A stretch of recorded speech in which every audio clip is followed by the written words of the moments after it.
Hey guys, it's me, James, and this is my end of the month vlog for July where I talk about the games I've played, the books I've read, and the movies and TV shows that I've watched.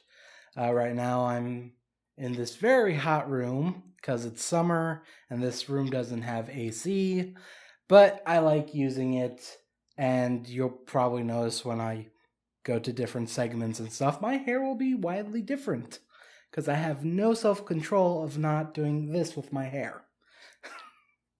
I also have this little microphone mount here. I think it's called like a scissor mount. I actually bought this for my desk in my bedroom where I record video games and stuff. But then, literally the day after I got this, me and my family went furniture shopping and I found a new desk that I fell in love with. And my old desk was starting to get a little too loose, too shaky. Just walking around my room would make the desk shake. So I bought this brand new desk and it's nice. I love it. It's too bulky for this to be attached to, though. So I kind of wasted a good $13, and to make me feel like I didn't waste $13, it's now going to be in this room and only used for vlogs. I need to make some better choices in life. Screw it. You know what? I buy random crap, and sometimes down the line, I find a use for them. I mean, did I really need a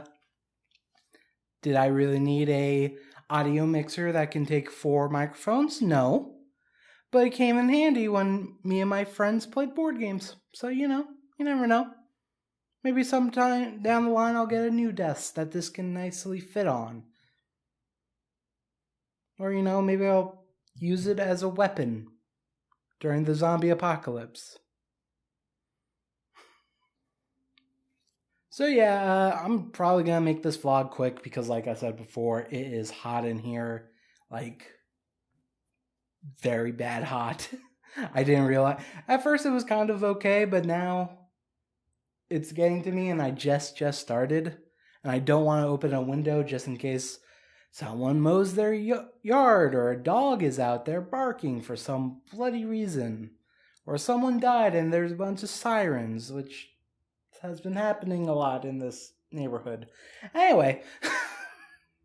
So yeah, let's just get on to it. Let's just get on to games, and I'm just gonna get this out of the way. I didn't read any books. Yeah, I know. It's been like 4 months I haven't read books. I'm terrible. So let's just move on to games and talk about what I've played. So the first game I played was Lone Survivor. I actually did a Let's Start of it where I play the game for like an hour and chop it up into videos. So if it sounds interesting, go check that out, I guess. Lone Survivor is this game that came out a few years ago, actually.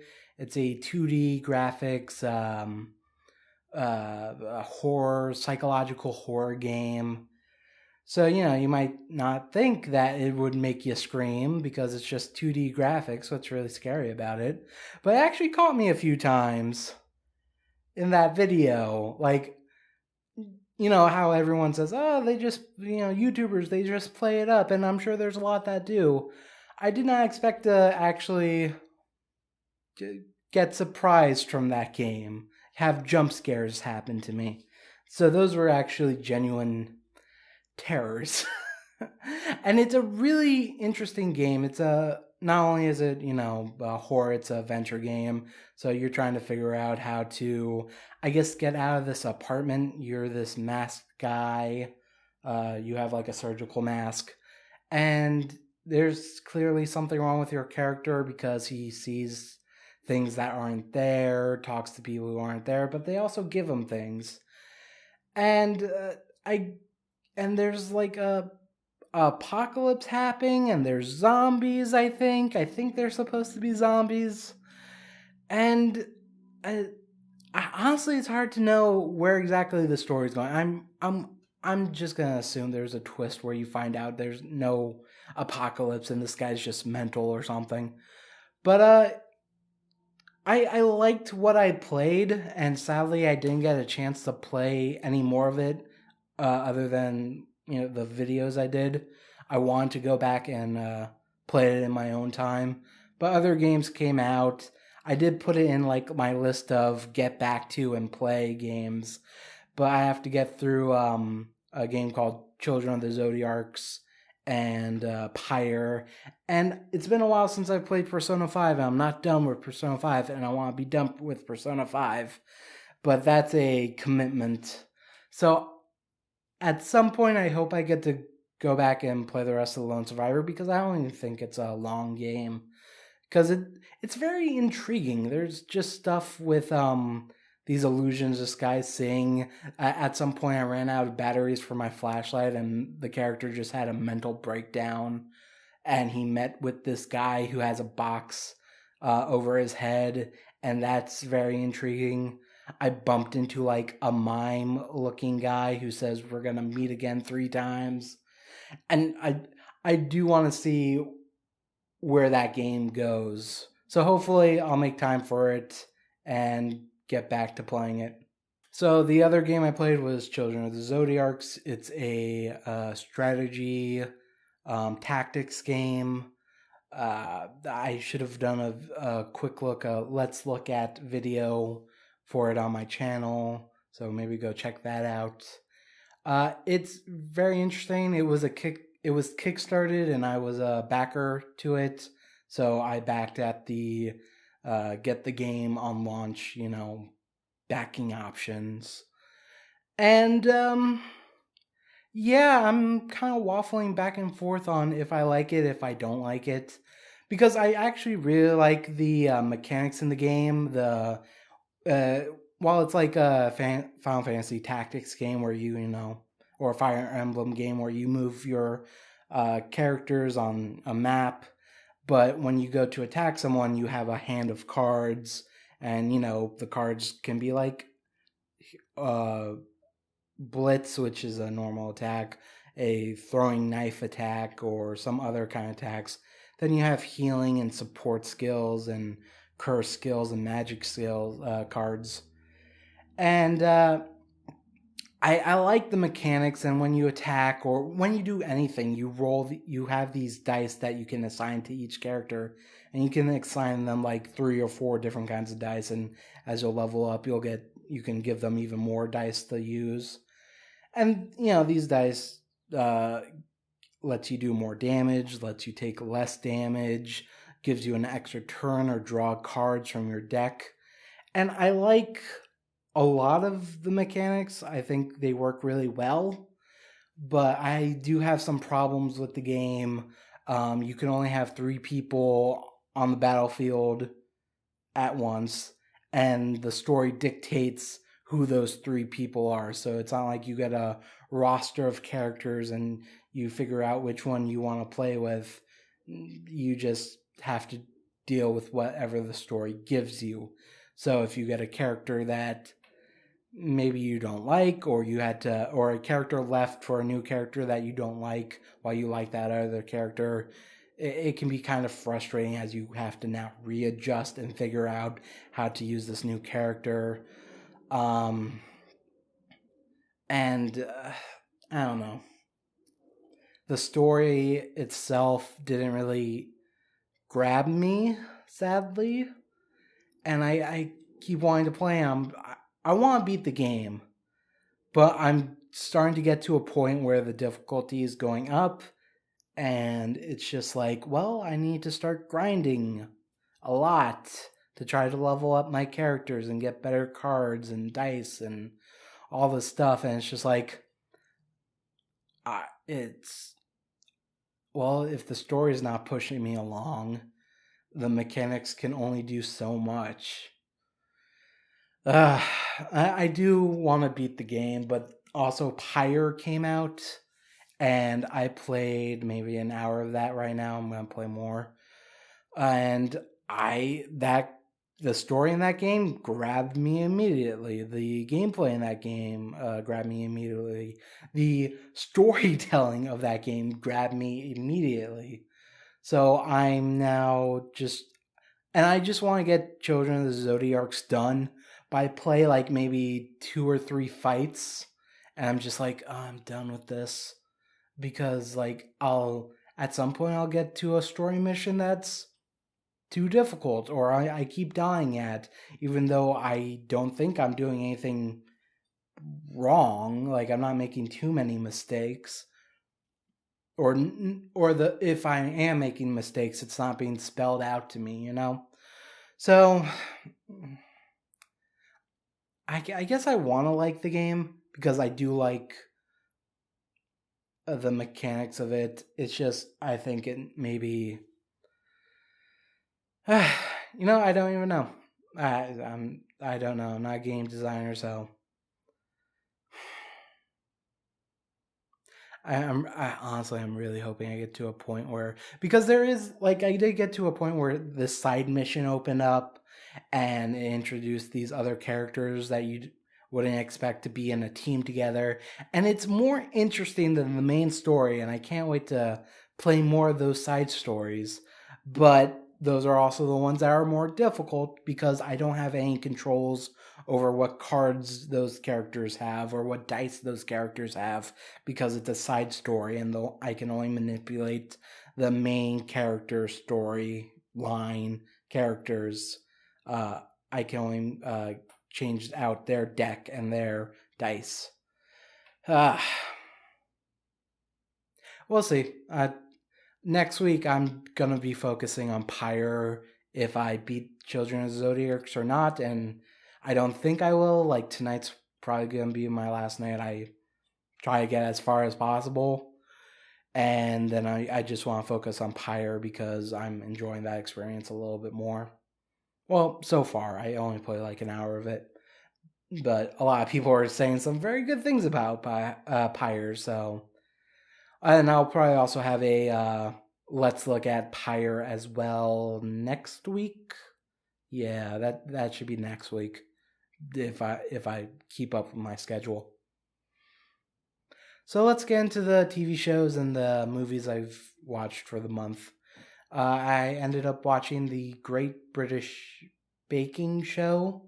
That's the title in the US. In the UK, I believe it's called the Great British Bake Off, which is what I want to say because that's how I was kind of taught the show, because I watched those UK panel shows and it gets referenced every now and again. But it's this it's on Netflix in the US. It's this baking show where they get like 10 amateur bakers. They're not professional. They only bake at home for family and stuff. And they do a thing once a week, and they, have to get rid of a baker every week until they're down to 3, and then it's the final episode. But each week they do 3 tests. One is called like the signature base, where I guess they're told ahead of time what they have to bake and tell them like they need to have their own spin of it. So, they might be told to make eclairs or something. So they decide how to fill it with what flavors and stuff. The second one is called the technical bake. What happens is they're given a recipe to bake, but the recipe is very vague, and it's usually complicated kind of bakes.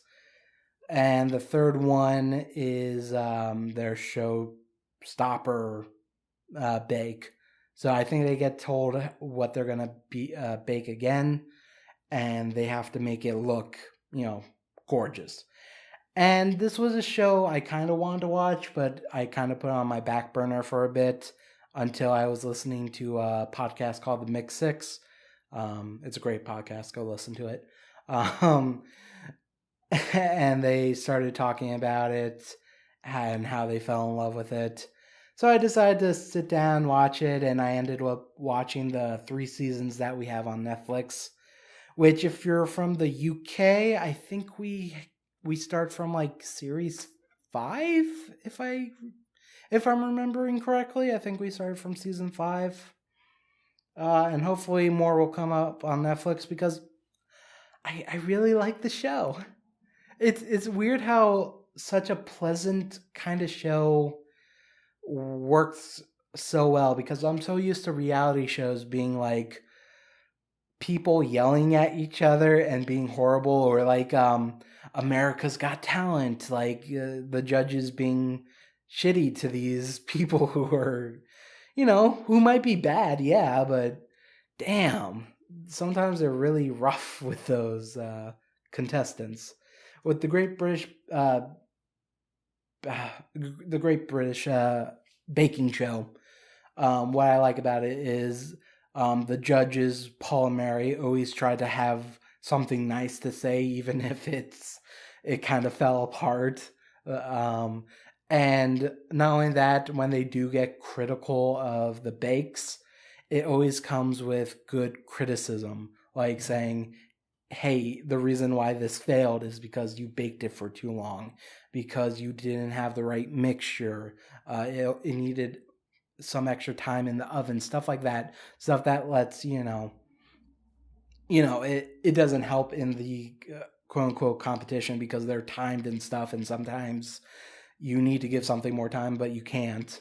But it's good criticism for them to, when they bake at home, uh, they can use it. So yeah, I kind of fell in love with it. Not only that, the contestants, like you start with 10 and it is until like for me, it took like to episode 5 when they start dwindling down some of the faces where I start going, okay, I like that person, I like that person, I like that person. But by episode 5, when they start cutting people, you start going, oh no, not them. Come on.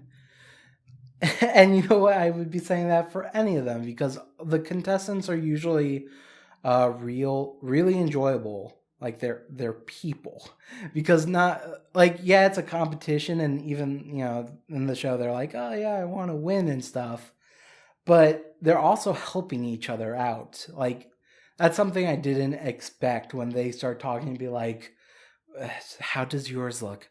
Oh, mine's not as brown as that. Is that bad?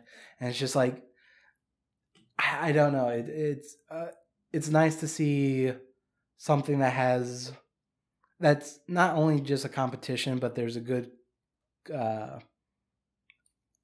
what's there's a good like relationship with the contestants, the judges, the judges' assistants, the host. I I actually don't know what the term you would use for Mel and Sue for that series. Are they the hosts of the shows? I don't know. But yeah, it's really enjoyable. And it actually makes me sad that I have not had such wonderful baking food before. I've had cakes in my life, but man, some of the stuff they make is I wish I can try it. Maybe one day.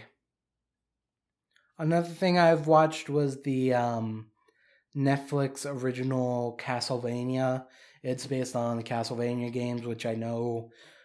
Mm, I was gonna say nothing about, but it's Dracula, and I know Alucard and Belmont, but I never really watched. I never played any of the games. I didn't really pay attention to the series. I know pretty much nothing about the series other than Dracula is evolved, Alucard is Dracula backwards, and Belmont is a thing. Um, but yeah, I ended up watching the Netflix series of it. I'm doing this in quotations because there's 3 episodes. It really felt like it was more of a dip in the toe. Dip in the toe. It was more of a like test the waters kind of a series, just to be like, hey, does anyone really want this? And it's actually pretty good. It's very it's dark, it's violent, a lot of fighting and blood, cursing, stuff like that. And generally I think the animation's pretty good. I think the story is interesting. I actually had to look up if it was like an original story just based on Castlevania, but or if it was based on one of the one of the specific games, and I believe it is based on one of the specific games. I don't remember which one though. Um, so I don't know. It was only 3 episodes. It's either 3 or 4 episodes. Now that I think about it, and it was good. It was just I kind of felt like if I didn't watch it the way I watched it, I sat down and I just watched all 3 or 4 of them sitting there at once, like it was a movie or something. I think that worked better than if it was if you decided, hey, let me watch episode 1 today and episode 2 on Wednesday and episode 3 on Friday. I think it works more like a movie better as a movie. So they're gonna do a season 2. I think it's like gonna be 8 more episodes, hopefully, which makes me feel like this was, this first season was a test the waters kind of thing. But yeah, it's cool. It's interesting. I'll probably watch season 2. I still don't know anything about Castlevania. And I watched a movie with me and my family. Uh, we got a TV with that. It's a smart TV with Netflix and Hulu and Amazon and all that stuff, and we hooked up everything. And my sister was here for a little bit, and we decided to, as a family, I don't know why I put that in quotation marks. We are a family. We watched a movie. We ended up watching Alien. My sister watched it not too long ago, and I guess she wanted to watch it again. I never seen Alien or any of the Aliens movies other than like Alien versus Predator. Um, and yeah, it's okay. Um, I'm a little surprised I came off kind of saying that. I, I think my biggest problem with it was I was kind of just bored throughout the movie. It starts out slow. It tries to pick up momentum, but then it would just slow down again. And by the end, towards the end of the movie, I was just like, uh huh, uh huh, uh huh. And I just really didn't care for any of the characters. There was one twist that I guess a lot of this comes with like I kind of got a lot of osmosis of Alien because it was, it's a popular movie franchise. So like the aliens bursting out of the guy's chest, I knew already just through osmosis. There was like only one twist I didn't know about, which was interesting, but and yeah, it's an old movie, and maybe that's a part of the reason I didn't like it. But honestly, I don't know. I like, yeah, maybe you can do that movie today and make it more. It'll be more suspenseful with like CGI and all that stuff. But what was in the movie, nothing felt bad. Like the story didn't really feel bad. The characters didn't really feel bad, though. Maybe they could have shown more off of the characters instead of the fucking ship in the beginning of the movie. I think its biggest problem was the pacing of everything. But yeah, it's weird that I watched this entire movie and coming off of it kind of just meh. I don't know. So yeah, that's everything I've played and watched for July. Yeah, let's say July. I'm not gonna look it up again. um, for next month for August, I'm looking to play Pyre. I think Absolver comes out next month as well, and maybe I'll be able to get back into Persona 5 or Lone Survivor, depending how things go. Books. You know what? If something happens, something happens. I do need to start reading again. But right now, like the stuff I want to read are like tabletop RPGs, and I guess there's this thing where it's just like the what I would want to do is like read the book and then run a game, but that's not going to happen because I no longer, even if I was still living in Florida with my friends, like it was hard getting us together to try and do a tabletop game. So, it's just some of that want to read these tabletop games kind of fall through because I just go, well, what's the point? I'll never be able to run it. But I do have other books I should probably read. But I don't know. We'll see. And for movies and TV shows, I'm right now watching Broadchurch, which is this BBC show. It's like there's a murder in a like small town, and these detectives have to figure it out. And there's a bunch of weird, not weird. It's more like because it's a small town, the detectives really want to solve it because for one of them, it's very personal. But also, like, everyone has their secret and lies that they don't want to tell the cops, even though it would allow them not to, go to fucking jail. And they become suspects because they're lying to the cops. So, yeah, I'm like maybe 4 or 5 episodes in that, and I'll probably continue with that. There's I'm trying to think if there's anything else. Like, I'm sure I'll find a movie or two to watch. I still need to watch the first Digimon Try movie in English. I bought the Blu-ray for that. Oh, you know what comes out this month, I think?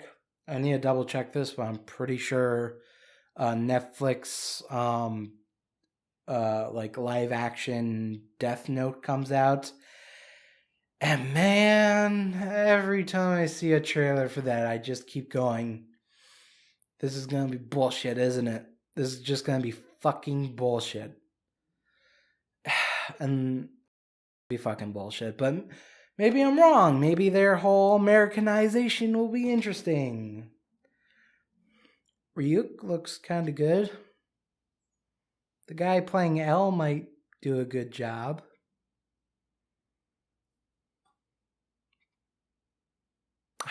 I have no hope for that fucking movie. But I'm gonna watch it. I'm gonna be mad. But I'm gonna watch it. Yeah, I think that's pretty much everything for next month. So yeah, thank you for watching this. If you made it all the way through this, you're awesome. If you already haven't watched any of my other videos, maybe go check them out. You might like them. And yeah, I hope I see you guys next time. Bye.